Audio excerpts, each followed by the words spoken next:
एक व्यापारी था। किसी कारणवश उसका बिजनेस पूरी तरह डूब गया और वो पूरी तरह हताश हो गया। वो अपने जीवन में बुरी तरह थक चुका था। एक दिन परेशान होकर वो जंगल में गया और काफी देर तक वहां अकेला बैठा रहा।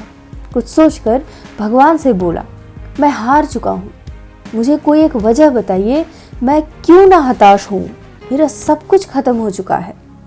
भगवान ने जवाब दिया, तुम जंगल में इस घास और बांस के पेड़ को देखो।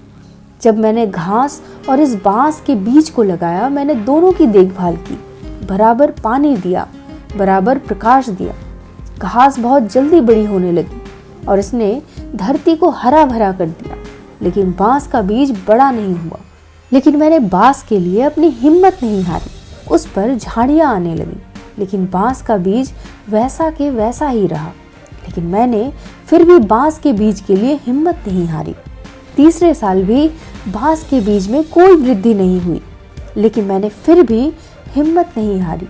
चौथे साल भी कुछ नहीं हुआ, लेकिन मैं लगा रहा। 5 साल बाद उस बांस के बीज से एक छोटा सा पौधा अंकुरित हुआ। घास की तुलना में वह बहुत छोटा और कमजोर था, लेकिन केवल 6 महीने बाद यह छोटा सा पौधा 100 फीट लंबा हो गया। मैंने बांस की जड़ को इतना बड़ा करने के लिए 5 साल का समय लगाया।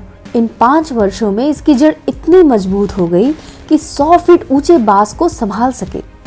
अर्थात जब भी जीवन में संघर्ष करना पड़े तो समझिए कि आपकी जड़ मजबूत हो रही है। संघर्ष आपको मजबूत बना रहा है, जिससे कि आप आने वाले कल को सबसे बेहतरीन बना सको। किसी दूसरे से अपनी तुलना मत करो।